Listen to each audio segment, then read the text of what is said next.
Il y a 10 ans, au cœur d'une ville, des gens avaient peur en essayant de comprendre ce qu'ils voyaient dans le ciel, car soudainement, au-dessus de Tokyo, le château inversé est apparu, et simultanément, des donjons se sont manifestés dans tout le Japon, et les gens ont éveillé le mana. Avec cela, ceux qui étaient particulièrement dotés de talent, comme les mages, ont défié les donjons et ont acquis richesse et renommée. Le talent d'un mage est jugé par la couleur de son mana. Normalement, il montre des aptitudes pour une seule couleur, mais rarement des porteurs de 2 couleurs apparaissent. Par exemple, le frère cadet du personnage principal, et ce type appelé Kurosaki Kai est un porteur de 2 couleurs, bleu et rouge. Et pour le moment, il affronte une créature démoniaque qui commence alors à libérer son pouvoir, et Kurosaki Kai est excité en réalisant que le démon ne s'enfuira pas. Ainsi, la créature charge le mage, qui à son tour active sa compétence de lance démoniaque et la lance sur le démon, qui n'ayant aucun moyen d'esquiver est touché directement. Après que la bête tombe au sol, Kurosaki Kai va vers le monstre et ramasse le butin qu'il a laissé. Pendant ce temps, quelqu'un se tient dans un coin perdu dans ses pensées, et Kai jette le butin sur sa tête et lui demande d'être plus attentif. Alors qu'il s'approche, il dit au gars de ramasser le butin rapidement. Kurosaki Kai est aussi appelé le roi violet et est au niveau 89, étant l'un des mages les plus forts. Pendant ce temps, le type qui est avec le mage pense que lui, le frère aîné du roi violet, est un incompétent sans aptitude, étant complètement incolore, quelque chose de rare dans le monde dans lequel ils vivent, Kurosaki Rei, niveau 1. Mais il savait que même ainsi, il ne pouvait pas renoncer à devenir un mage. Et c'est pourquoi il devait travailler comme porteur, car il avait à l'esprit que grâce à la pitié de son frère dans son groupe, il s'accrochait à la pensée naïve que peut-être un jour il éveillerait une capacité. Il savait donc qu'en croyant en ce fil d'espoir, il accompagnait son jeune frère dans les donjons. Et alors qu'ils exploraient le donjon dans lequel ils se trouvaient, ils sont arrivés à une énorme porte. Les autres personnes du groupe ont commenté qu'ils avaient enfin atteint la salle du boss et qu'ils pensaient, vu comment les choses se passaient, que le boss devrait être facile. Dès qu'ils ont passé la porte, ils ont rapidement commencé à observer leur environnement et ont vite remarqué un être devant eux. C'était Chronos, le dieu du temps et de l'espace, de niveau inconnu. Kai, sans faire attention, s'est excité en disant que le boss n'avait pas l'air de grand-chose, puis a préparé sa compétence d'Omoni Morti, et l'a ensuite lancé sur le boss, qui à son tour a pris quelque chose dans un sous-espace et facilement, avec l'épée qu'il a ramassée, a réussi à repousser complètement l'attaque du roi violet. Et pire encore, Chrono n'a montré aucune réaction en faisant cela, ce qui a laissé Kai très effrayé, ne comprenant pas comment son attaque avait été si facilement repoussée. Ensuite, Chrono libère une intense pression avec son regard, et Kai ressent cette incroyable pression et est terrifié. Incapable de faire quoi que ce soit, il est frappé directement par une attaque du boss. Ses amis en même temps sont horrifiés de réaliser que l'incroyable roi violet a été facilement vaincu par une seule attaque. Rei, voyant son jeune frère se faire éliminer, commence à paniquer, essayant de comprendre ce qui se passe. Puis il regarde en arrière, et en observant Chrono, se demande si le roi violet a vraiment été vaincu. Les autres commencent à courir hors de la salle du boss dans une grande crainte, mais ils sont également attaqués et éliminés. Kurosaki Rei tombe au sol, incapable de croire ce dont il est témoin. Chrono appelle le personnage principal, rit et veut savoir s'il n'est pas complètement incolore. Rei serre son poing fermement et pense que ce n'est pas encore fini car il n'a rien accompli. Puis il saisit son épée, et tout en se levant en tremblant de partout, il pense qu'il ne peut toujours pas mourir. Chrono, avec sa présence écrasante, commente qu'il a trouvé très intéressant qu'un nobody ait osé l'affronter, même étant incolore. Rei essaie de rester calme et continue de penser qu'il ne peut pas abandonner là. Cependant, le boss s'en fiche et prépare ses attaques. Puis il commente qu'il va effectuer un test, mais sans donner au personnage principal le temps, il le frappe avec une puissante attaque. Rei ne peut pas croire qu'il a déjà été sévèrement frappé et ne peut rien faire, mais le boss, en un clin d'œil, finit par l'éliminer également. Cependant, il commente qu'il pense qu'il est allé un peu trop loin. Puis il utilise sa compétence de rembobinage, ce qui fait que le personnage principal revient intact avant d'être éliminé. Rei ne comprend pas et se demande s'il a été guéri ou quelque chose comme ça. Le boss prépare sa puissance de feu et lance rapidement sa compétence de flamme du désespoir. Rei fait face à une énorme vague de flammes venant vers lui, et tout en essayant de faire quelque chose, Chrono commente que cette fois il va lui donner un peu de temps pour réfléchir. Puis il commence à rire et à vouloir savoir ce que le garçon va faire. Le personnage principal regarde en arrière et voit une épée et pense qu'il sait que les attaques médiocres ne fonctionneront pas, mais qu'il croit que l'épée que le boss lui-même a créée pourrait avoir un effet. Ainsi, il court vers elle, la saisit et se prépare à l'impact de la compétence de flamme du désespoir. Avec cela, Rei réalise que la lame de l'épée peut dissiper les flammes, alors il charge Chrono. Cependant, tout en avançant, son corps commence à être brûlé par la chaleur intense des flammes. Rei essaie de résister à la douleur. Le boss regarde juste de loin jusqu'à ce qu'il soit surpris par quelque chose. C'est le personnage principal enfonçant l'épée profondément dans la poitrine du boss. Rei, avec une grande partie de son corps brûlé, pense qu'il a frappé Chrono directement avec son attaque, mais lui, à son tour, rit et active à nouveau sa compétence de rembobinage. Ray est effrayé de réaliser qu'il est revenu à avant de frapper son attaque sur le boss.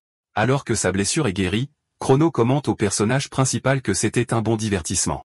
Ray laisse tomber l'épée sur le sol, tombe à genoux, et alors qu'il commence à paniquer, il pense que tout ce qu'il a fait était absolument inutile. Puis il se demande si c'est ainsi qu'il sera éliminé jusqu'à ce que, sorti de nulle part, il soit très surpris par un écran système juste devant lui, l'avertissant que la présence d'un dieu du temps et de l'espace a été confirmée, et que le sceau de la compétence noire est libéré. Chrono remarque quelque chose d'étrange, mais le système continue d'avertir le personnage principal que la compétence supplémentaire, la compétence d'acier a été acquise, et que la compétence de rembobinage du boss, Chrono, a été volée. Ray ne peut pas croire les avertissements et les compétences de son système, tandis que le boss commence à soupçonner quelque chose. Mais sans réfléchir à deux fois, le personnage principal utilise la compétence de rembobinage volée. Avec cela, il parvient à briser l'espace et le temps dans lequel il se trouve, et le boss devient furieux et crie, traitant le personnage principal de sale gosse insolent et voulant savoir comment un simple humain ose voler sa compétence. Puis le système avertit que la régression sera exécutée. Ainsi, le temps commence à régresser, et Kurosaki Ray est renvoyé à un moment de son choix. Dès qu'il se réveille dans un lit, il pense qu'il a désespérément utilisé la compétence de rembobinage, mais se demande ce qui s'est réellement passé. Puis il voit son propre reflet dans le miroir et trouve quelque chose d'étrange.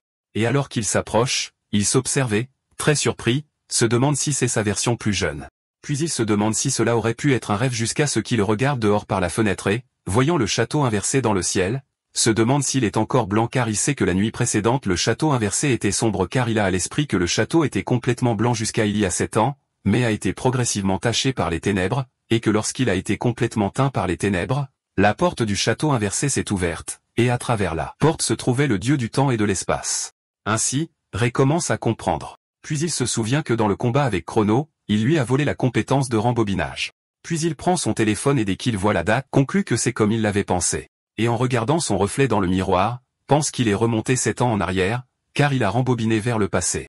Ray appelle sa fenêtre de compétences, et dès qu'il voit la liste, elle n'en contient qu'une, étant la compétence d'acier, mais il sait que la compétence de rembobinage n'est plus là.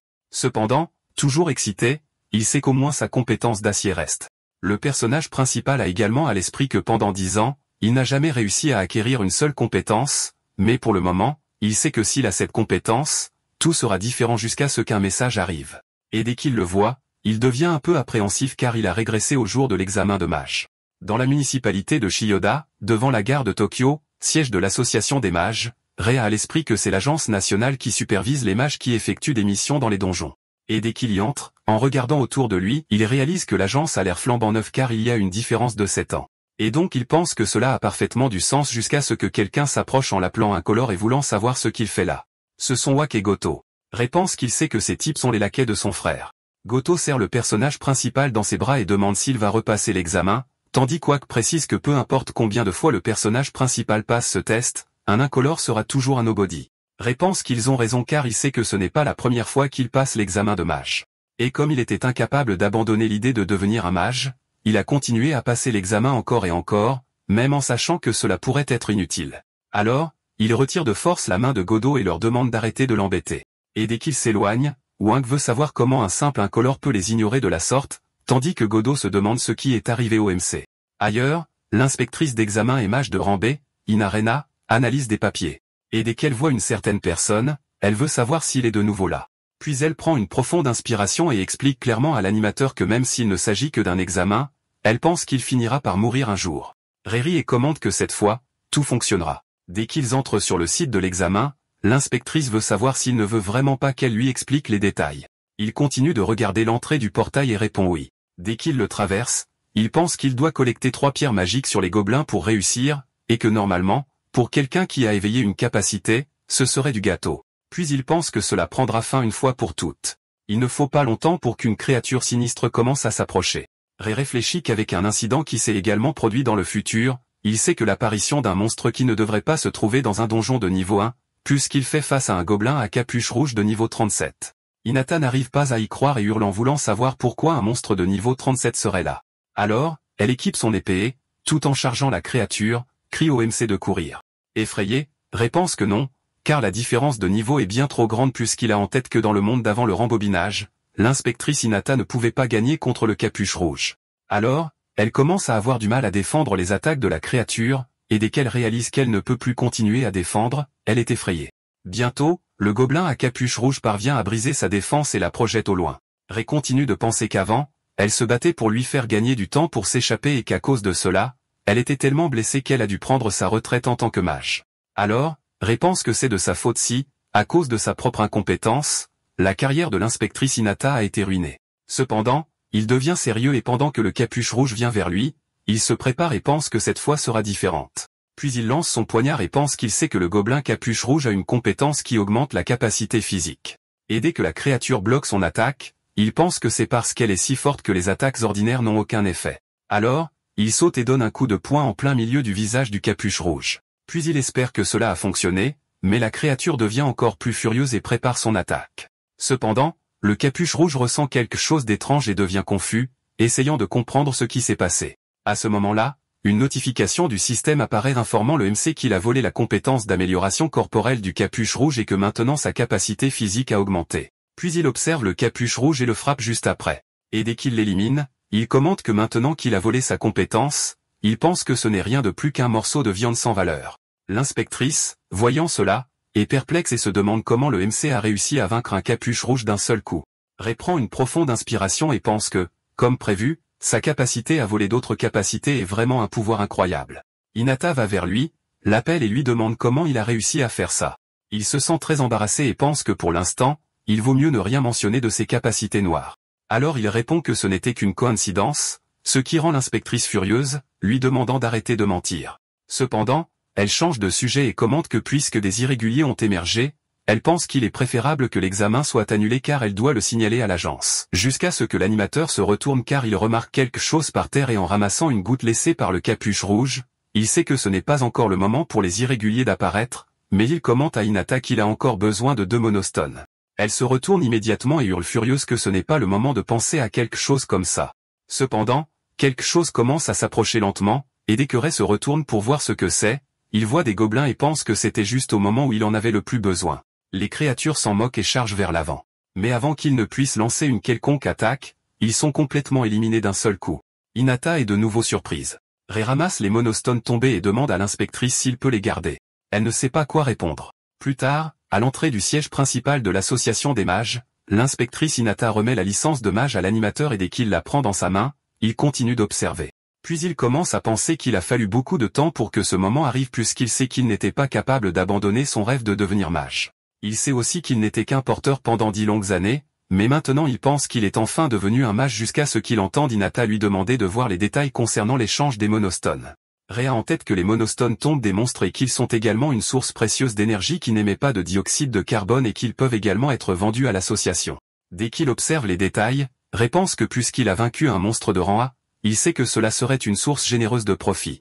Cependant, en réalisant la valeur qu'il gagne pour avoir vaincu le capuche rouge, il écarquille les yeux et crie en voulant savoir s'il va vraiment recevoir 3 millions 1.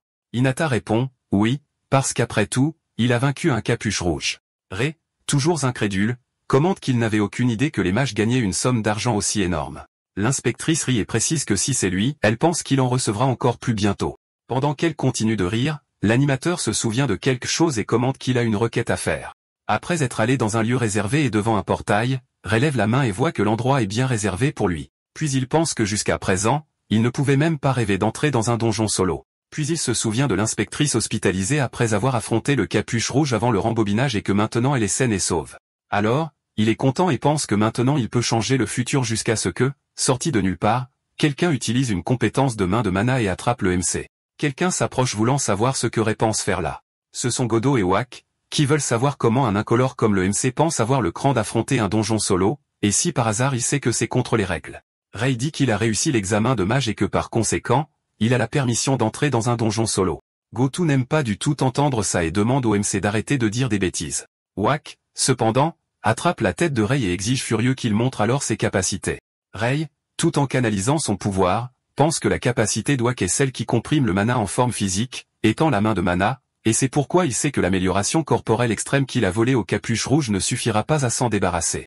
Cependant, il pense à quelque chose, plante fermement son pied sur le sol et saute en donnant un coup de tête à Wak en plein visage, lui blessant gravement le nez. Puis le système informe que le MC a réussi à voler la capacité de la main de mana et qu'à cause de cela, la main de mana de l'ennemi a été désactivée. Pendant que la magie se dissipe, Wak et Gotou continuent d'essayer de comprendre ce qui se passe.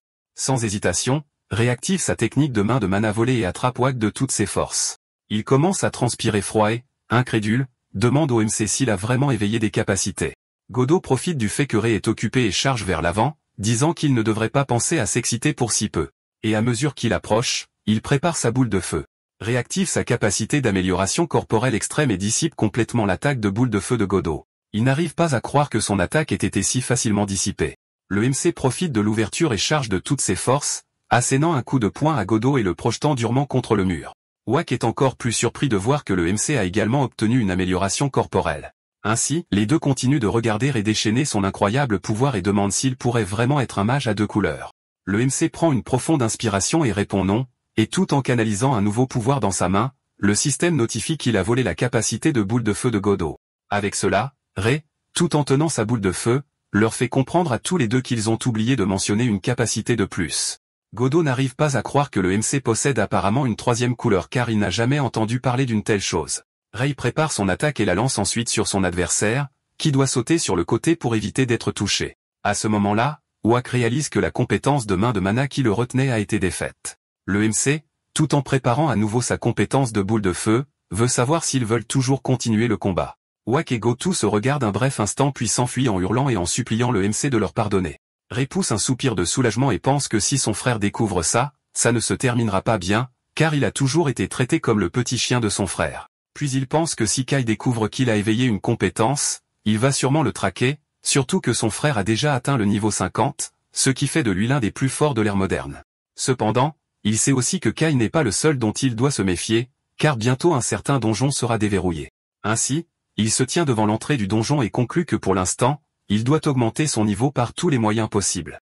Et alors qu'il entre dans le portail, il pense qu'il sait que le niveau est la base de la force et que monter de niveau permet d'apprendre des compétences et d'augmenter la capacité de mana. Cependant, il réfléchit au fait que plus important que cela est la quantité de mana que l'on peut contrôler. Puis, de nulle part, une explosion se produit juste devant lui, et un mage de flamme de niveau 38 apparaît. Rei, tout en préparant sa boule de feu, sait qu'il peut à peine la contrôler. Le mage de flamme prépare sa compétence et le MC pense que la différence de niveau a un impact énorme, même lorsqu'il s'agit de la même technique. Sans laisser à Rei le temps de penser à une stratégie, le mage de flamme lance ses boules de feu. Rei attaque aussi et certaines des attaques se heurtent, mais d'autres se dirigent vers lui. Alors il saute pour éviter d'être touché, et dès qu'il se positionne, il pense qu'il ne peut pas gagner dans un combat frontal. Mais quelque chose lui vient à l'esprit, et alors il saute. Et tout en allant vers le mage de flamme, il pense que peu importe son niveau élevé, il y a une chose qui ne change jamais, c'est qu'après que quelqu'un utilise une compétence, il y aura toujours une ouverture. Par conséquent, il utilise le renforcement du corps et pense qu'il n'aura que 2 secondes puisque son adversaire sera sans défense. Avec ça, il donne un coup de poing puissant en plein visage du mage de flamme et l'envoie voler au loin. Le système informe le MC qu'il a réussi à voler la compétence de la boule de feu. Dès que le mage de flamme touche le sol, il se lève rapidement et essaie de préparer sa compétence à nouveau, mais devient confus quand il réalise qu'il ne peut pas l'utiliser. Rei, tout en préparant sa compétence, pense qu'il sait qu'une fois qu'il vole la compétence d'un adversaire, ils ne peuvent pas l'utiliser pendant un bref instant et deviennent moins intimidants. Ainsi, sans perdre de temps, il libère sa nouvelle compétence de boule de feu sur la créature, et elle est engloutie dans une puissante vague de flammes. Rei regarde sur le côté et voit plus de notifications de son système l'informant qu'il a monté de niveau 4 fois. Il en conclut alors que vaincre des monstres à un niveau plus élevé que le sien accorde plus d'expérience, mais normalement vaincre des monstres plus forts est une tâche difficile. Avec le vol de compétences, il croit que tout deviendra plus facile. Puis le système l'informe que le MC est passé au niveau 12. Rei serre son poing fermement, et regardant un passage, pense que pour l'instant, il va se concentrer sur atteindre le niveau 30. Ainsi, il commence à combattre des monstres, allant de l'un à l'autre et montant toujours de niveau jusqu'à ce qu'il s'arrête un instant et pense qu'il a réussi à monter de niveau à une vitesse incroyable. Cependant, il est toujours au niveau 27. Puis il pense que c'était déjà prévu car monter de niveau devient progressivement plus difficile. Et s'il veut atteindre le niveau 30, il sait qu'il doit vaincre des monstres de niveau supérieur. Après un certain temps à marcher à travers le donjon, Rei atteint la partie la plus profonde et se tient devant l'entrée de la salle du boss. Avec ça, il pense que le boss devant lui est l'adversaire parfait pour ça. Dès qu'il ouvre la porte et entre, il voit le boss qui l'attend. C'est le démon squelette de niveau 45 avec ses lutins de niveau 30. Rei se prépare au combat et pense que tous les monstres sont de niveau supérieur et que s'ils volent leur technique, il pourrait avoir une chance de gagner. Ne voulant pas perdre de temps, il charge immédiatement sur le boss, saute, et prépare son coup de poing avec le renforcement du corps. Mais dès qu'il frappe, le boss bloque l'attaque avec une barrière. Ray est très surpris et saute rapidement en arrière. Puis il pense que c'était déjà prévu parce qu'il ne sera pas facile de s'approcher du boss puisqu'il sait que la barrière de mana est sur le chemin et que l'utilisation du vol de compétences sera inutile. Cependant, le démon squelette devient furieux, laisse échapper un rugissement perçant, et avec une vitesse incroyable se rapproche très près du MC qui à son tour doit esquiver au dernier moment l'attaque de la créature. Il pense alors qu'il n'aura pas d'autre choix que d'utiliser ce à quoi il pense. Ray remarque que les lutins viennent vers lui aussi, alors il saute et donne un coup de poing à l'un d'eux. Avec ça, il active le vol de compétences et vole le pieu de glace. Ray prépare sa boule de feu et la lance sur un autre lutin, et dès qu'il envoie un autre venir vers lui, il prépare le pieu de glace et le lance, empalant complètement le lutin. Ray atterrit de nouveau sur le sol, mais le démon squelette utilise sa compétence et invoque plus de lutins. Ray pense que le boss invoquera ses créatures quand il voudra, et tout en voyant l'un d'eux venir vers lui, pense que normalement cela serait assez problématique. Mais il sait que ce sera très pratique, alors il charge avec confiance et élimine le lutin. Avec ça, le système l'informe qu'il est monté au niveau 28. Ray a en tête que si le boss continue à faire ça, il aura une source infinie d'expérience jusqu'à ce qu'il remarque une autre notification de son système l'informant que la maîtrise du mana du MC a atteint le point requis, et à cause de cela, la compétence de synthèse a été déverrouillée. À ce moment, le démon squelette perd son sang-froid et commence à crier fort. Ray prépare son pieu de glace à nouveau avec sa boule de feu et active ensuite sa compétence de synthèse et commence à fusionner les deux compétences. Puis il saute et se donne à fond sur le boss tout en utilisant la compétence de la lance de feu. Le démon squelette utilise la barrière de mana, résultant en un puissant affrontement entre les deux compétences. Mais la barrière de mana du boss commence à se fissurer, et peu après, le MC réussit à la briser.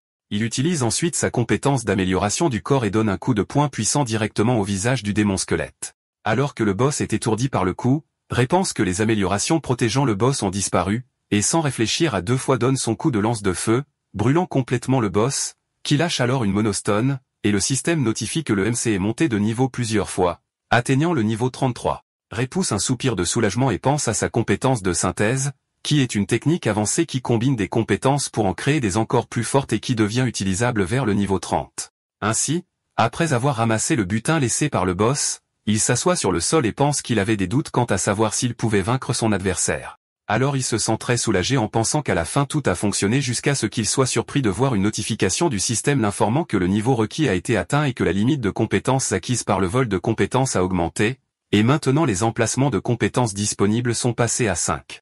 Ray est heureux en pensant que maintenant les choses deviendront encore plus pratiques.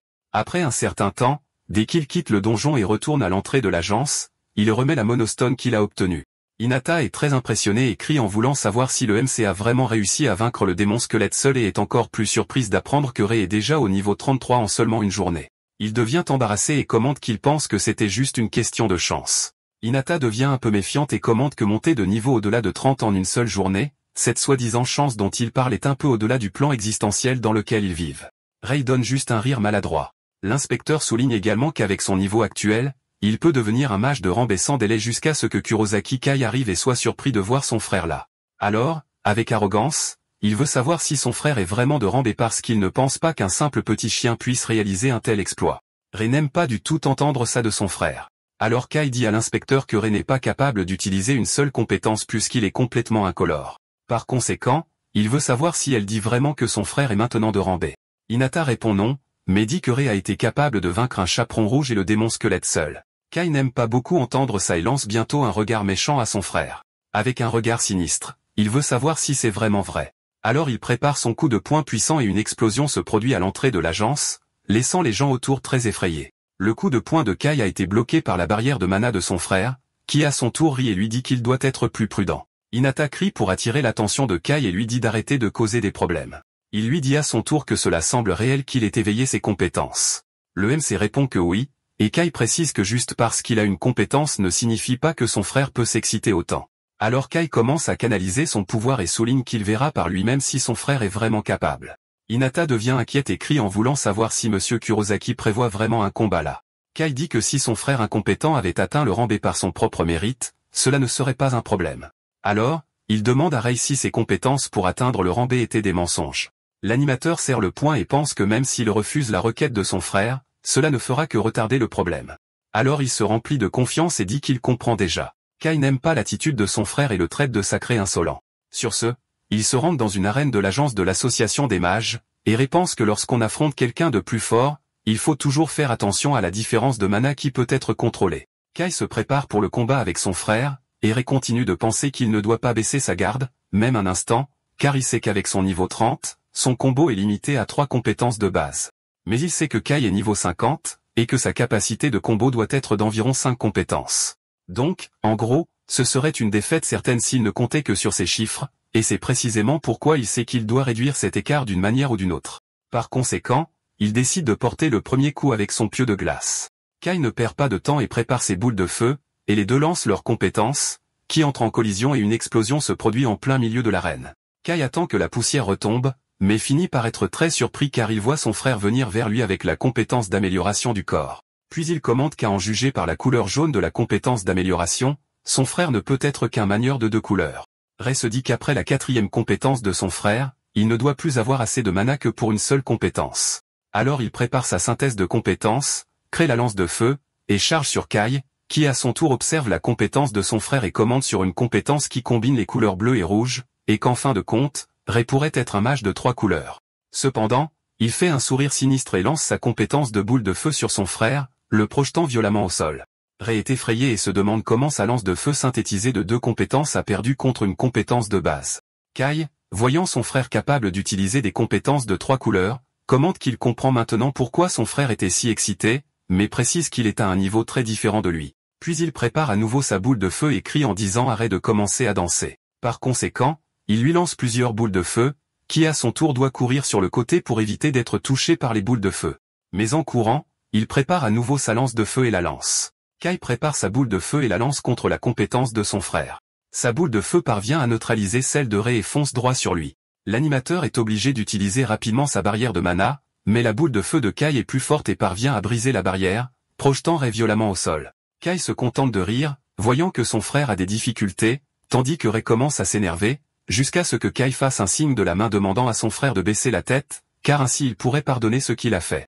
Puis il crie en ordonnant à Rei de demander à être pardonné d'être si tape à accent grave l'œil. L'animateur, transpirant à froid, pense qu'il ne peut pas vaincre son frère avec ses compétences et sa capacité de mana limitée, et se souvenant de comment c'était avant, pense qu'il vaut mieux abandonner et se demande s'il continuera vraiment à vivre sa vie comme le chien de son frère jusqu'à ce qu'il se lève et plein de confiance crie, en disant qu'il ne le fera pas. Kai dit qu'il comprend et qu'il semble que son frère veuille apprendre à la dure, et que pour cette raison, il pense qu'il n'a pas le choix. Par conséquent, il utilise l'overclock sur sa compétence de boule de feu, ce qui fait que l'utilisateur consomme une grande quantité de mana pour doubler temporairement sa capacité de contrôle du mana. Sur ce, il crée plusieurs boules de feu simultanément et précise à son frère que c'est la puissance d'un roi, et tente un combo de 10 attaques. Rei est très effrayé, pensant que c'est la force qui permet à Kai d'être si fort et qu'il sait aussi qu'il peut utiliser une quantité absurde de mana par rapport aux autres rois temporairement. Cependant, il crie en avertissant Kai qu'il attendait en fait qu'il utilise cette compétence, puis charge sur son frère en pensant que 10 compétences consécutives ne peuvent être exécutées dans le monde que par Kai grâce à l'overclock. Alors qu'il se rapproche, il saute au et Kai rit, traite d'idiot, et demande s'il pense qu'il peut esquiver en l'air. Puis il lance ses boules de feu, mais réactive sa technique de main de mana et la lance, l'encastrant dans le sol. Kai n'arrive pas à croire que son frère ait utilisé une autre compétence, tandis que l'animateur pense que même s'il s'agit de 10 attaques consécutives, cela ne vaudra rien s'il peut esquiver, mais que son frère est toujours limité par le temps de recharge, même s'il est un roi. Ainsi, il profite du fait que sa main de mana est coincée dans le sol et se tire vers le dos de Kai. Sur ce, il se retourne rapidement, plante fermement son pied sur le sol, et tout en atterrissant un coup de poing en plein milieu du visage de son frère, pense qu'à ce moment-là, il sait que Kai est complètement sans défense. À cause du coup de poing qu'il a reçu, Kai est projeté violemment au sol. Sur ce, le système notifie que l'animateur a volé la compétence d'overclock. Rei pense que maintenant qu'il a volé la compétence la plus forte de son frère, il n'y a nulle part où il puisse s'enfuir. Kai essaie de se lever et crie en traitant son frère d'idiot. Rei est un peu surpris et se demande s'il va vraiment continuer à se battre. Kai se met en rage contre son frère et précise qu'il va l'éliminer, puis crée son pieu de glace, le combine avec les flammes de la boule de feu, et crée sa compétence de lance démoniaque. Rei n'arrive pas à y croire, pensant que c'est la compétence violette la plus forte et se demande si son frère a déjà appris une telle technique à ce stade. Mais il sait qu'il n'a pas le temps d'y penser car une attaque puissante arrive vers lui. Alors il saute sur le côté à la dernière seconde, mais Kai s'en moque et prépare 2 autres lances démoniaques. Rei, voyant cela, pense qu'il a réussi à le toucher parce que son frère l'a sous-estimé. Mais dès que le roi violet devient sérieux, il sait que son frère devient quelque chose hors de sa portée. Ainsi, il doit rapidement sauter en arrière pour éviter d'être brutalement touché par la compétence de lance démoniaque, mais il ne se rend pas compte qu'il a atteint le bord de l'arène et qu'il est coincé contre le mur. Kai précise à son frère qu'il n'a pas encore atteint sa limite et demande si Ray le savait. L'animateur, se voyant sans issue, utilise sa compétence de lance de feu juste au moment où Kai lance sa lance démoniaque. Et comme les attaques entrent en collision, une énorme explosion se produit. Mais en raison du fort impact de l'explosion de la compétence, Ray est projeté violemment contre le mur qui était derrière lui. L'animateur essaie de rester debout, mais Kai dit que c'est pourquoi on l'appelle le roi violet, preuve qu'il est le plus fort. Ray respire fortement et pense que son frère a raison car il sait que la lance démoniaque est l'une des plus fortes. Kai demande à son frère de ne pas être si vantard juste parce qu'il peut utiliser plusieurs compétences. En entendant cela, l'animateur a une idée qui, en regardant sa main, sait qu'en ce moment il ne se compare pas à son frère, mais il serre le poing et s'interroge sur la recherche du potentiel des compétences violettes. Puis il continue de regarder Kai de loin et pense que jusqu'à présent, il était limité à la synthèse de seulement 2 couleurs de compétences à cause de sa capacité de mana. Sur ce, il décide de tester quelque chose et active l'overclock, la compétence volée à son frère. Kai n'arrive pas à y croire. Voyant réutiliser sa technique et se demandant si c'est vraiment possible, l'animateur, tout en voyant un écran système apparaître devant lui, pense que maintenant sa capacité de mana a doublé. Le système notifie que la capacité de mana de l'animateur a été augmentée en raison de l'effet d'activation de l'overclock, et la compétence de synthèse noire a été débloquée. Ray est excité de savoir qu'il a débloqué une nouvelle compétence au moment où il en avait le plus besoin. Kai, tout en préparant sa boule de feu, continue de regarder son frère et se demande ce qu'il projette. Ray continue de regarder le pouvoir affluer dans sa main car il a en tête que c'est la synthèse de 3 couleurs que personne n'a jamais réalisée auparavant.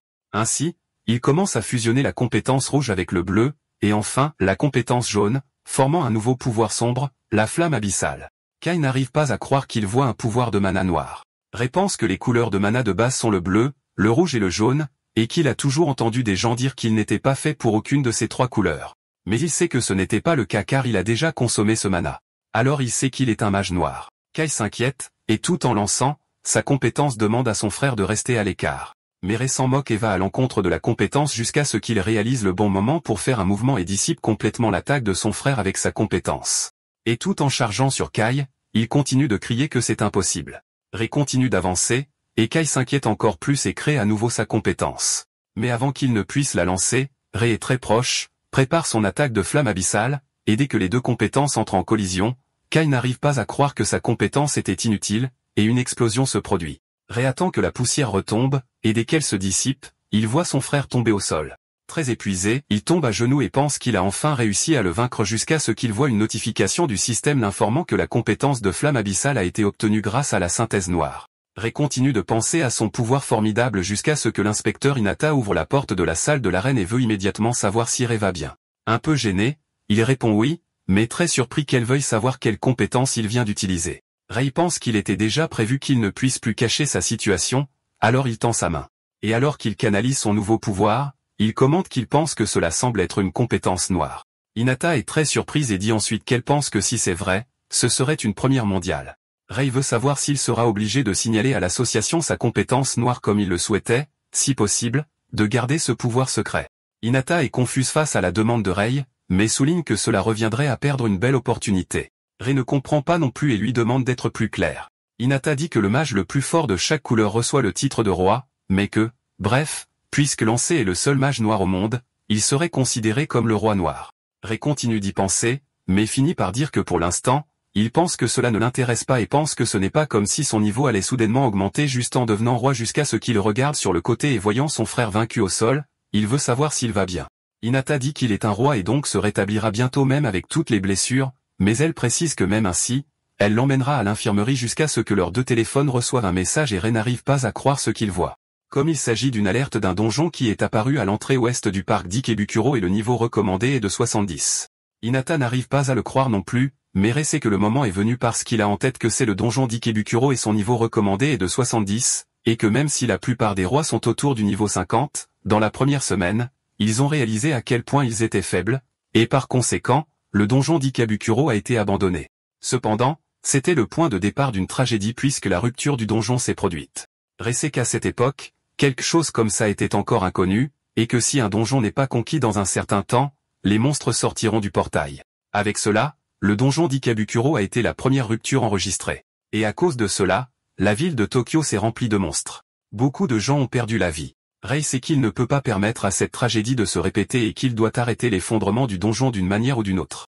Alors il dit à Hinata qu'il va conquérir le donjon d'Ikabukuro. Elle est très surprise et dit que même si c'est lui, c'est toujours dangereux.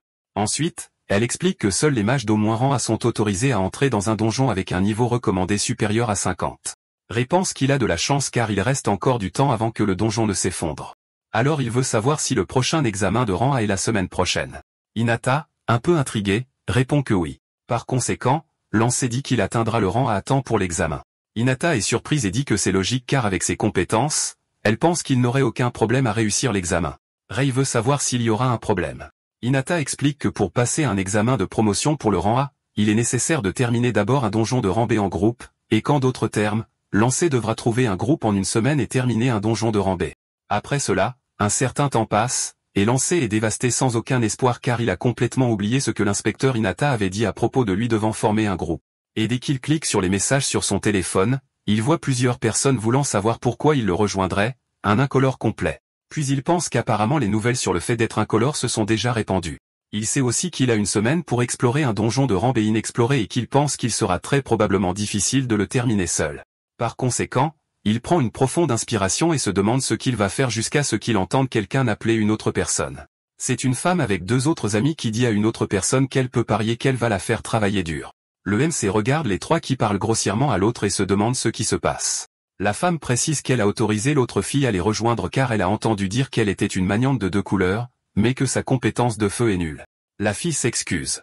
Rei se lève et pense qu'il a fini par voir quelque chose de très inconfortable car il a en tête qu'il a également été traité de la même manière il n'y a pas si longtemps. La femme continue d'être grossière, disant à la fille nommée Ikinos qu'elle est un poids mort. Rei, dès qu'il entend ce nom, se demande si la fille est vraiment Ikinos Aya, car il se souvient qu'elle serait connue comme la Reine Écarlate dans le futur, mais qu'actuellement, elle est encore une mage incompétente. Cependant, il pense qu'il n'a jamais imaginé qu'elle aurait été traitée comme ça par son propre groupe.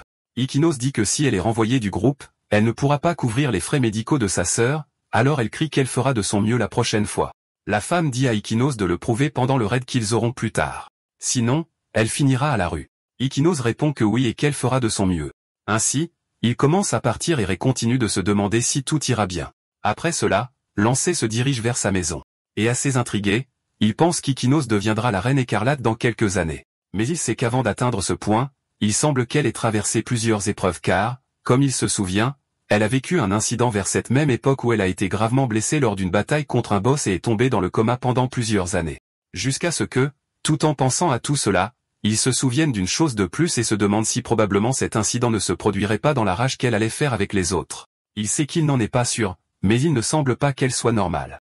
Ainsi, il conclut qu'il vaut mieux se dépêcher. Après un certain temps déjà à l'intérieur du donjon, le groupe d'Ikinos se tient devant le boss qui enfonce son énorme épée dans le sol. C'est le Dulahan de niveau 45. La femme sourit et dit qu'elle a eu une idée, puis pousse Ikinos en avant et lui dit d'affronter le boss seul. Ikinos est terrifié et dit qu'il n'y a aucun moyen de vaincre un Dulahan seul. La femme répond que si c'est le cas, alors Ikinos ferait mieux de faire ses valises. Elle dit non et qu'elle va essayer. La femme dit qu'elle espère qu'elle donnera le meilleur d'elle-même et demande si Ikinos fera tout cela pour sa petite sœur. Elle devient pensive, mais se tourne bientôt vers le boss et répond qu'elle comprend. Ikinos tremble de partout, mais prépare quand même sa boule de feu et la lance sur le Dulahan. Cependant, l'attaque n'a aucun effet sur la créature qui reste immobile. Ikinos devient très inquiète en voyant que sa compétence n'a eu aucun effet du tout. À ce moment-là, Dulahan saute et descend en frappant son attaque sur le sol, et en raison du fort impact, jette Ikinos au loin. Alors qu'elle est allongée, elle voit le boss venir vers elle. Et dès que Dulahan s'approche pour frapper son coup, Ikinos ferme les yeux et pense qu'elle savait qu'elle était vraiment inutile. Cependant, quelqu'un arrive en criant tout en utilisant la compétence d'amélioration du corps extrême. C'est le MC qui apparaît empêchant l'attaque de Dulahan. Ikinos est très surprise tandis que le MC exerce une grande force et jette Dulahan violemment contre un mur. Rei se tourne et demande si elle va bien. Le groupe d'Ikinos regarde le MC de loin, et leur chef veut savoir qui il est car elle sait que Dulahan est un monstre de type lourd, et même ainsi, Lancé l'a jeté avec un seul coup. Puis elle devient effrayée et veut vraiment savoir qui il est. À ce moment-là, Dulahan se lève et pousse un rugissement perçant. Rei pense que c'était déjà prévu, que son coup n'était pas suffisant pour vaincre la créature. Puis il observe Dulahan et remarque que son armure a une capacité de renforcement et que les attaques normales ne pourront pas la pénétrer. Alors il charge en avant, et dès qu'il esquive l'attaque de Dulahan, il pense qu'il va voler sa capacité et la neutraliser. Puis il utilise sa technique d'absorption de compétences. Mais dès qu'il se concentre sur Dulahan, il réalise que cela n'a pas fonctionné et finit par recevoir un coup qui le rejette en arrière. Echinos veut savoir s'il va bien. Ray répond que oui et dit qu'il a réussi à le bloquer avec son épée. Lancé pense qu'il a déjà compris et conclut que l'armure de Dulahan est simplement une partie externe et qu'il devra toucher l'intérieur de son corps. La créature à son tour lève son énorme épée et délivre une puissante attaque visant le MC. Ray crie en demandant à Echinos de reculer et active sa barrière magique, bloquant l'attaque de la créature. L'onde de choc est si forte qu'elle projette les deux filles qui accompagnent le chef au loin, qui à son tour active sa compétence et lance un pieu de glace. Cependant, Dulahan contre-attaque avec son coup et détruit complètement le pieu de glace. La femme n'arrive pas à y croire et est touchée par l'attaque, étant projetée violemment contre le mur. Ray regarde le boss et se demande si son pieu de glace n'a vraiment pas fonctionné. Ainsi, il prépare sa synthèse de compétences et pense qu'il lui en faut une qui dépasse la puissance de renforcement de Dulahan. Echinos est très surprise de voir que le MC utilise du mana noir. Ray prépare son attaque, tout comme Dulahan, mais le boss attaque en premier et le coup va droit sur le MC, qui attend que l'attaque se rapproche un peu et utilise immédiatement sa compétence de flamme abyssale, dissipant complètement l'attaque de Dulahan. Et en raison de la puissance, l'attaque continue vers la créature, qui dès qu'elle est touchée de plein fouet, voit son armure commencer à se fissurer, et une énorme explosion se produit autour de lui. Dulahan, n'ayant plus grand chose à faire, finit par être vaincu et laisse tomber un objet en disparaissant. Echino est très surprise, se demande si le MC a réussi à vaincre Dulahan d'un seul coup, et en l'observant, pense qu'il est assez incroyable. Puis elle l'appelle et le remercie de lui avoir sauvé la vie. Ray dit qu'il est heureux de voir qu'elle va bien. Le MC ramasse son butin et en regardant la fille, pense qu'il a réussi à sauver Echinos à la fin jusqu'à ce que le chef du groupe de la fille se lève et crie en voulant savoir ce qui se passe. Très appréhensive, elle pense que le garçon en face d'elle est vraiment fort, puis esquisse un sourire sinistre et pense que la récompense devrait être la sienne. Par conséquent, elle s'approche des deux en leur demandant d'attendre et précise que la récompense revient à la personne qui s'est inscrite au donjon. Elle a donc demandé au MC de lui remettre la pierre de mana. Echino lui demande d'attendre et dit que la personne à côté d'elle a sauvé tout le monde. Ray souligne que cela ne le dérange pas de lui donner le butin, mais en échange, il veut qu'Echinos fasse partie de son groupe, ce qui laisse à la fois elle et le chef de groupe confus face à cette demande soudaine. Ray sourit et en regardant Echinos, souligne qu'il ne veut cela que si elle le veut. Le chef de groupe se met à rire et dit qu'elle s'inquiétait de ce qu'il allait demander, puis répond qu'elle accepte sa demande. Puis elle pose sa main sur l'épaule d'Echinos et veut savoir si elle accepte la demande du MC. Elle hésite un peu, mais répond qu'elle est sous sa responsabilité à partir de ce moment. Le chef de groupe s'empare rapidement de la pierre de mana de la main du MC et, en partant, dit qu'elle n'aurait jamais pensé qu'elle obtiendrait autant d'argent d'un poids mort. Ray n'aime pas du tout ça, et comme il sait qui Echinos deviendra, pense qu'il a hâte de voir le visage du chef quand cela arrivera. Jusqu'à ce qu'Echinos demande la permission à lancer et le remercie pour l'invitation, il devient embarrassé, s'excuse, et explique qu'il a fini par la faire quitter le groupe si soudainement, puis veut savoir si elle est sûre que tout va bien. Elle répond qu'elle n'est qu'un fardeau, mais finit par être surprise quand elle entend le MC dire que tout va bien, et le voit tendre la main et dire qu'elle deviendra beaucoup plus forte que ceux qui l'ont abandonnée. Echinos veut savoir si elle va vraiment devenir forte. Ray hoche la tête, impliquant que oui, puis dit qu'avant d'y aller, il l'avait vue à l'association et avait fini par surprendre toute sa conversation. Elle se souvient de la scène qu'elle a dû traverser et se sent un peu triste. Lancé le remarque et s'excuse rapidement, mais explique que c'était par coïncidence, bien qu'il pense pouvoir l'aider. Il dit cela et tend la main une fois de plus. Elle est un peu réticente, mais répond bientôt que tout va bien et qu'elle est sous sa responsabilité. Il est heureux de le savoir, et dès qu'il prend sa main, il commente qu'il ressent la même chose. Par conséquent, le lendemain, ils se rendent à l'entrée d'un donjon, et tout en s'étirant, Ray commente qu'il est temps de conquérir un donjon de rang B. Echinos veut savoir si en conquérant le donjon dans lequel ils vont, ils pourront passer l'examen de rang A. Ray répond que c'est exactement ça, mais souligne que ce n'est pas que ça. Il explique ensuite qu'à l'intérieur du donjon dans lequel ils vont, il y a une clé qui peut la rendre plus forte. Elle est intriguée par la clé et pense que tant qu'elle deviendra plus forte et augmentera son rang, elle devrait être capable de rassembler de l'argent pour les frais médicaux. Puis elle lève la tête et appelle le MC pour avancer. Par conséquent, tous deux entrent dans le donjon de la grotte de cristal de rang B, et il ne faut pas longtemps pour que quelque chose attire l'attention d'Echinos, qui pointe rapidement vers l'avant et demande au MC de regarder car ils font face à plusieurs loups noirs. Ray s'avance et lui demande de lui laisser faire. Puis réutilise l'amélioration du corps et charge les créatures devant lui. Il porte son premier coup sur l'un des loups noirs, et avec son incroyable vitesse, continue d'en éliminer plusieurs très rapidement. Echinos est impressionné de voir la façon dont le MC se bat et pense que le groupe Izuayama dont elle faisait partie était fort. Mais en voyant la façon dont Ray se bat, elle pense qu'il est à un autre niveau, et en l'observant de plus près, conclut qu'ils ne sont même pas proches de Ray. Après s'être occupé des loups noirs, ils continuent de marcher à travers le donjon, et Ray se tourne et lui parle de leur objectif là-bas, et qui lui apportera son soutien total.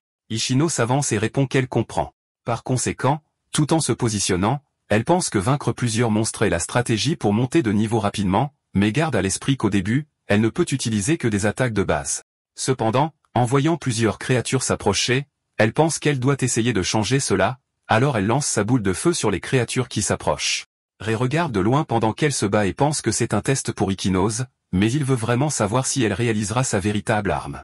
Puis il remarque des créatures s'approcher derrière elle, et dès qu'il équipe son épée, il fait clairement comprendre aux monstres qu'il ne leur permettra pas d'interférer avec Ichinoz. Elle, d'un autre côté, continue de se battre seule, mais ne remarque pas l'une des créatures derrière elle et finit par être attaquée.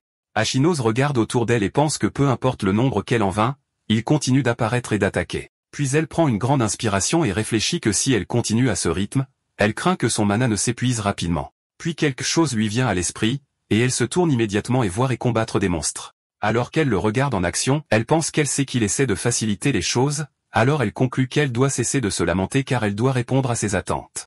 Par conséquent, elle prépare à nouveau sa boule de feu et continue d'éliminer plusieurs monstres chaque fois qu'elle le peut. De cette façon, elle commence à monter de niveau plusieurs fois jusqu'à ce que, tout en lançant sa compétence, elle commence à remarquer que son mana ne s'épuise pas. Rei le remarque aussi et pense que c'était déjà prévu puisqu'il avait à l'esprit qu'Ichinoz était faite pour les longues batailles et que sa plus grande arme est sa quantité de mana. À ce moment, Ichinoz remarque une notification système et est très surprise de ce que c'est puisque le système notifie que la fournaise a été déverrouillée. Après cela, il ne leur faut pas longtemps pour atteindre la salle du boss de la grotte de cristal, et ils tombent sur le grand slim de niveau 52. Rei s'avance et charge la créature, et tout en frappant ses attaques, il crie, demandant à Ichinoz d'utiliser la compétence qu'elle vient de déverrouiller. Sans hésitation, elle utilise la fournaise et son corps est enveloppé d'une flamme intense. Elle est très surprise de le remarquer et se demande si c'est vraiment son pouvoir. Puis elle serre fermement le poing et Rei la regardant pense que la fournaise est une compétence qui augmente la puissance de feu de ses capacités en échange d'un coût de mana élevé. À cause de cela, il a à l'esprit que c'est quelque chose qui convient parfaitement à Ichinoz, qui à son tour lance sa capacité de boule de feu intensifiée par la fournaise. Et le MC est très impressionné par son pouvoir et pense qu'elle est encore plus incroyable car il sait qu'avec son énorme quantité de mana combinée à la fournaise, avec ce pouvoir, il pense qu'Ichinoz deviendra certainement la reine écarlate. Après avoir vaincu le grand slim, Rei commente à Ichinoz qu'elle a fait un excellent travail. Elle prend une grande inspiration et dit qu'elle a été très surprise au début, puis rit et précise que tout cela est grâce à lui. Elle dit cela pendant que le MC continue de regarder les dégâts qu'elle a causés au mur de la grotte avec son pouvoir. Après avoir quitté le donjon, Ichinoz commente qu'ils ont enfin rempli la condition pour participer à l'examen de rang A. Rei répond oui, mais pense que finalement, il est temps pour sa promotion et qu'il sait qu'il l'obtiendra quoi qu'il en coûte. Le jour de l'examen de promotion pour le rang A, Hinata explique que d'abord, ils évalueront le potentiel de combat de chacun et les associeront à quelqu'un pour une bataille simulée. Rei pense qu'il est enfin à l'examen de promotion et sait qu'il doit réussir et devenir un mage de rang A. En marchant dans l'agence, Rei commente à Ichinoz qu'il est presque temps pour l'examen. Elle commente que tous deux feront de leur mieux. Lancé souligne que d'abord, ce sera un test pour évaluer le potentiel de chacun jusqu'à ce que quelqu'un arrive en disant qu'il n'aurait jamais imaginé qu'une incompétente comme Ichinoz passerait l'examen. Elle est surprise de voir qui c'est. C'est Danmon, Izuayama, et son groupe. Ichinoz veut immédiatement savoir ce qu'elle veut, mais le MC s'avance et précise que son ami ne perdrait jamais contre quelqu'un qui envoie une autre personne seule en première ligne. Izuayama n'apprécie pas cela et fait remarquer que le MC peut dire ce qu'il veut, puis se tourne et souligne que contrairement à avoir quelqu'un comme Ichinoz, son groupe a les meilleurs membres. Par conséquent, elle présente Aonoyuri et indique clairement que c'est quelqu'un que ni le MC ni Ichinoz ne pourront jamais vaincre. Rei est surpris et se demande si c'est vraiment Aonoyuri car il se souvient avoir entendu ce nom dans sa vie passée et qu'il y avait une occasion où elle a terminé un donjon très difficile sans même s'en rendre compte, et qu'après cela, son nom est devenu connu. Tout en continuant à penser qu'à ce moment-là, elle croit que sa capacité devrait toujours être autour du rang A, elle s'approche rapidement, appelle le MC, et commente qu'il semble être une personne intéressante. Rei est un peu surpris d'entendre cela, et Ichinoz le remarque et veut immédiatement savoir si le MC trouve quelque chose d'étrange. Ayonyu, dès qu'elle entend le nom du MC, est intriguée et veut savoir s'il est le frère de Kurosaki Kai parce qu'elle a entendu dire que le roi violet a été vaincu par quelqu'un. Puis elle pointe son doigt sur le MC et demande si c'est lui qui a vaincu le roi violet. Alors que Rei pense qu'elle sait des choses, Ichinoz n'arrive pas à croire ce qu'elle vient d'entendre et demande à son ami si c'est vrai. Mais Ono se tourne en disant qu'elle ne se soucie pas de ça et souligne que ce n'est pas comme si l'animateur serait capable de la vaincre. Par conséquent, elle s'en va en disant qu'il y a une rumeur qui circule à propos du roi violet et qu'elle pense qu'il n'est peut-être même pas un match à la fin. Rei sourit et pense qu'Ono est une personne très intrigante. Après cela, déjà au terrain d'entraînement de l'agence de l'association des mages, un gars commente qu'ils évalueront le potentiel de combat de chacun en utilisant le golem artificiel à ses côtés. Il explique ensuite que le golem en question est recouvert d'une pierre spéciale beaucoup plus forte que les pierres communes, et que par conséquent, tout le monde devrait donner le meilleur de lui-même sans crainte. Cela dit, il appelle Kurosaki Rei à être le premier. Dès que l'animateur s'approche, le golem entre immédiatement en mode combat. Rei prépare sa boule de feu, et certaines personnes autour commencent à rire, voulant savoir si le garçon va vraiment utiliser la magie du feu contre un golem. Tout en chargeant sur le golem, Rei a à l'esprit qu'il sait très bien que toute magie de feu ordinaire ne serait pas en mesure de vaincre une telle chose, et dès qu'il esquive l'attaque du golem, il prépare sa synthèse de compétences et libère la lance de feu qui frappe le golem en plein tête et ouvre un trou énorme dedans, qui peu après tombe durement au sol. Et l'examinateur crie en disant que la destruction du golem a été confirmée. Les personnes qui riaient ne peuvent pas croire ce qu'ils viennent de voir et se demandent si ce qu'ils ont vu était une attaque à 2 couleurs. Yono dit que le MC a fusionné le feu avec le mana bleu pour augmenter la puissance de la magie du feu. Après cela, Ikinos est à l'évaluation du mana, et l'examinateur demande à Ikinos de mettre ses mains sur le cristal pour évaluer sa quantité de mana. Izuayama commente qu'elle devrait avoir honte d'elle-même. Ikinos, après avoir placé sa main sur l'appareil, libère une quantité incroyable de puissance dans tout son corps. Izuayama et les autres restent bouche bée, ne croyant pas ce qu'ils voient. Ensuite, Izuayama commence à penser qu'Ikinos doit au moins tricher parce qu'elle ne pense pas qu'Ikinos pourrait avoir cette quantité énorme de mana. Il ne faut pas longtemps avant que le test de combat simulé ne commence, et l'examinateur annonce qu'ils vont commencer, annonçant ainsi que la première bataille sera entre Ikinos et Izuayama.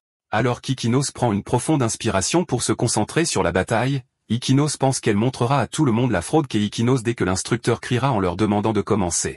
Izuayama ne perd pas de temps et lance sa magie de steak de glace. Ikinos attend que l'attaque se rapproche un peu, et dès qu'elle prépare sa boule de feu, elle la lance vers les piquets de glace et les compétences entrent en collision, et une énorme explosion se produit, brisant complètement les piquets de glace. Izuayama est choquée et commente qu'elle ne s'attendait jamais à ce qu'Ikinos ait une compétence avec une telle puissance de feu, puis veut savoir ce qui se passe. Cependant, Ikinos ne veut pas se permettre de prolonger les choses et prépare sa boule de feu, ce qui rend Izuayama très effrayé. Ensuite, Ikinos lance sa compétence, mais Izuayama utilise sa barrière magique bloquant les attaques et crie en demandant à Ikinos de ne pas la sous-estimer. Alors qu'elle continue de bloquer les attaques, Izuayama pense qu'Ikinos est vraiment une idiote parce que son attaque est trop simple, et elle pense qu'elle va juste attendre qu'elle finisse et ensuite contre-attaquer. Cependant, les attaques continuent de venir sans s'arrêter, et Izuayama trouve cela étrange et se demande pourquoi Ikinos n'a pas encore arrêté d'attaquer. Rei regardant son ami se battra à l'esprit qu'une fois qu'Ikinos, avec son énorme quantité de mana, commence une attaque, il sait que ce n'est pas une simple barrière magique qui l'arrêtera. Par conséquent, Ikinos intensifie ses attaques de plus en plus, et la barrière magique d'Izuayama commence à subir plusieurs fissures. Et il ne faut pas longtemps pour que la barrière soit complètement brisée, forçant Izuayama à courir pour ne pas être brutalement frappé. Cependant, en raison de l'impact de l'explosion, des débris finissent par frapper violemment la tête d'Izuayama, la mettant KO. Avec cela, l'instructeur crie en annonçant que le gagnant est Ikinos. Elle, à son tour, est très heureuse de savoir qu'elle a réellement réussi à vaincre Izuayama à la fin. Rei va la voir et la félicite pour son excellent travail, soulignant que c'était une belle bataille. Ichinos, tout excité, commente que c'est trop beau pour être vrai, et tout en lui souhaitant bonne chance, quelqu'un s'approche. Rei la remercie et voit qui est la personne qu'il va combattre. Avec cela, l'instructeur crie en demandant à Kurosaki Rei et à Onoyuri de se préparer. Le MC commente qu'à la fin, son adversaire de combat simulé sera elle parce qu'il pense que ce sera très intéressant. Ono pointe son doigt sur l'animateur et demande s'il y a une raison pour qu'il passe l'examen parce qu'elle a l'impression qu'il est plus préparé pour cela que les autres participants, d'où la raison de sa question. Rei dit qu'il a quelque chose qu'il doit faire plus que tout, alors il devient sérieux et indique clairement que c'est pourquoi il ne peut pas perdre là-bas. Aono devient pensif, mais sourit bientôt, et libérant son pouvoir, dit qu'elle est très forte et demande si l'animateur le savait. Rei attrape son épée et répond qu'il le sait très bien, mais qu'il veut toujours gagner. Aono commente qu'elle s'y attendait déjà et qu'elle pense qu'il est vraiment un gars intéressant. Par conséquent, l'instructeur crie en demandant aux deux de commencer la bataille. Aono utilise sa compétence et dit qu'elle attaquera en premier, puis lance sa capacité sur le MC, qui à son tour essaie de se défendre en contrant les frappes qui arrivent vers lui. Tout en se défendant, il pense que la conversion de mana est une compétence rare qui permet à l'utilisateur de manipuler le mana librement. Puis il remarque quelque chose qui vient d'en haut et saute rapidement sur le côté pour éviter d'être touché directement par la compétence d'Aono. Elle rit et indique clairement qu'il a bien fait d'esquiver cette attaque, mais Rei s'en fiche et charge sur elle. Elle indique clairement qu'elle ne peut pas lui permettre de l'atteindre si facilement, alors elle lance plus d'attaques. Rei utilise sa barrière magique pour bloquer les attaques, puis lance une contre-attaque, mais elle parvient à esquiver. Le MC essaie de profiter du fait qu'elle est en l'air et utilise sa synthèse de compétences, lançant sa lance de feu. Ono crée un bouclier avec sa conversion de mana et bloque la compétence du MC. Dès qu'elle atterrit, elle commente que c'était proche. Rei a à l'esprit que sa défense est impeccable et que c'est quelqu'un de fort, comme prévu. Echinose, en ce moment, est très inquiète en regardant le combat acharné de son ami. Ensuite, Aona prépare une autre compétence, et tout en la lançant, veut savoir ce que pense le MC. Rei doit courir pour éviter d'être touché par les attaques et pense que c'est vraiment un problème.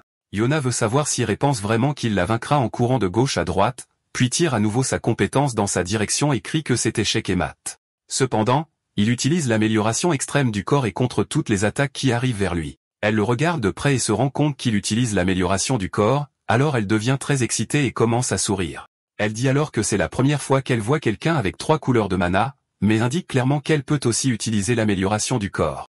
Après avoir utilisé la compétence, elle crée une faux de mana et souligne qu'ils vont régler ça une fois pour toutes. Cela dit, elle avance rapidement et apparaît juste derrière le MC prêt à frapper, mais Rei se tourne au dernier moment et repousse le coup, pensant qu'elle est très rapide.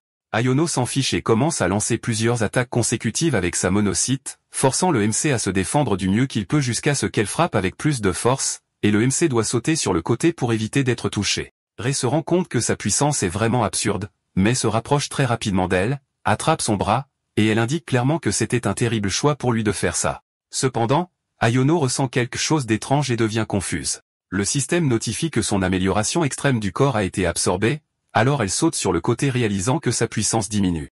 Mais Rei profite de l'ouverture et avance, puis lui porte un coup direct. Iono commence à tousser à cause du fort impact de la frappe, et avant de tomber commente qu'à la fin, l'animateur cachait sa puissance. Cela dit, elle tombe au sol, et l'instructeur crie en annonçant que le gagnant de la bataille simulée est Kurosaki Rei. Après cela, dans une aile médicale, Iono commence à se réveiller, et Rei est heureux de voir qu'elle s'est enfin réveillée. Ono commente qu'elle a vraiment perdu la bataille, mais Rei souligne qu'il ne s'attendait pas à ce qu'elle soit quelqu'un d'aussi fort. Elle veut savoir si elle l'est vraiment parce qu'elle parie qu'il ne va pas se vanter de la promotion. Rei devient sérieux et dit qu'il va être très honnête, puis veut savoir ce qu'elle pense de l'idée de rejoindre son groupe. Awonyo est très surprise par cette invitation soudaine, et l'animateur dit que, selon le résultat de la bataille simulée, elle a également été promue au rang A. Il souligne donc que, pour conquérir les donjons les plus difficiles, il a besoin de son pouvoir. Cependant, Reyes s'en va sans rien comprendre en voyant Yono rire.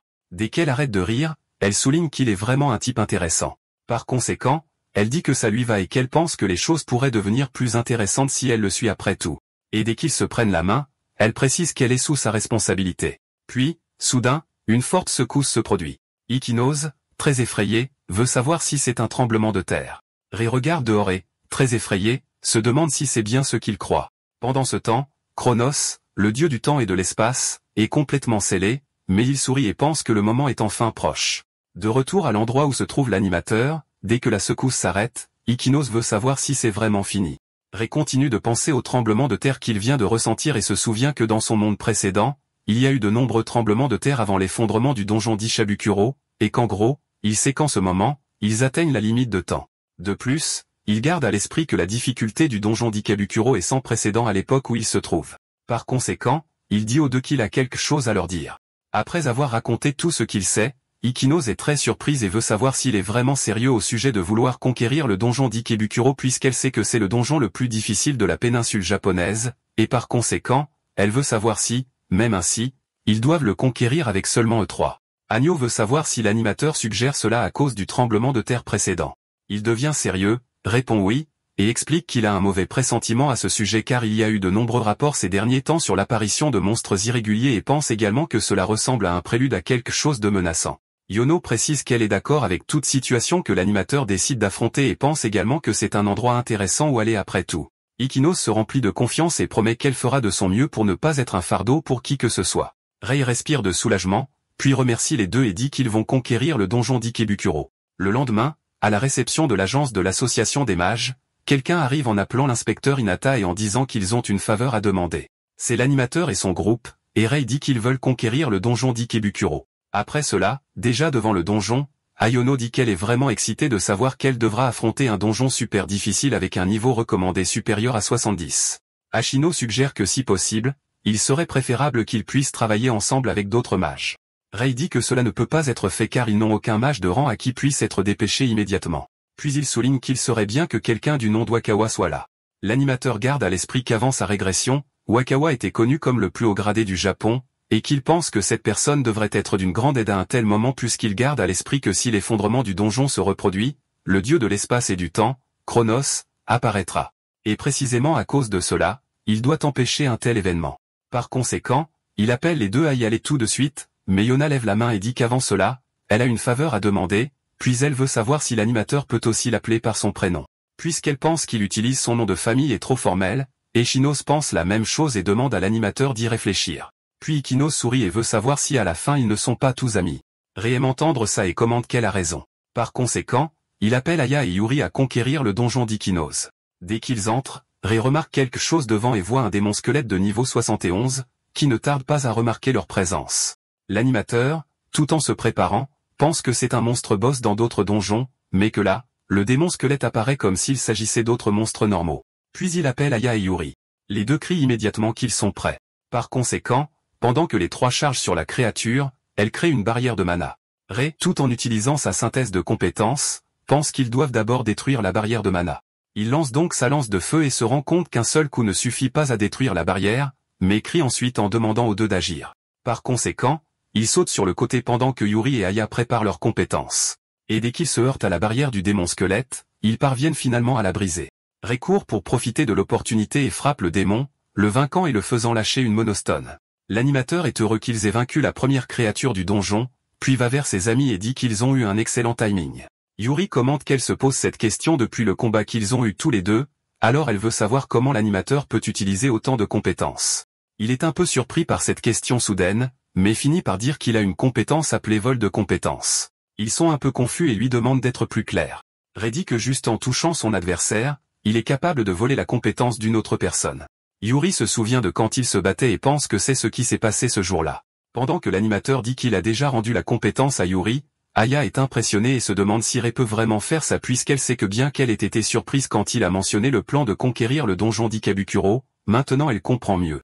À ce moment-là, Rei appelle les deux à continuer d'avancer. Aya pense que tant que Rei est là, elle croit qu'ils vont bien et qu'elle est sûre qu'elle ne sera pas un fardeau pour eux. Après cela, l'animateur continue de vaincre des créatures, tout comme Yuri et Aya. Il ne leur faut pas longtemps pour atteindre la salle du boss. Aya, un peu appréhensive, commente que le grondement du sol devient plus fort et qu'elle sait qu'un monstre boss est fort, mais veut savoir s'ils vont vraiment bien. Rei dit que le niveau de tout le monde a augmenté pendant qu'ils se rendaient au boss, et c'est pourquoi il pense que cela devrait être possible. Aya commente qu'elle pense qu'il a raison, mais reste immobile pendant un bref instant, pensant qu'elle sait qu'il est vrai que Rei devient plus fort après chaque combat et que Yuri s'habitue également à se battre. Et à cause de cela, elle sait qu'au moins elle doit les soutenir. Puis soudain, quelque chose s'écrase violemment sur le sol juste derrière Aya.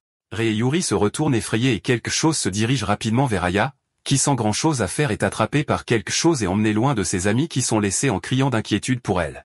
Ce qui a pris Aya est l'énorme boss du donjon d'Ikebukuro, le faucheur de niveau 89. L'animateur est très effrayé en pensant qu'il sait que le boss ne devrait pas pouvoir quitter sa propre salle.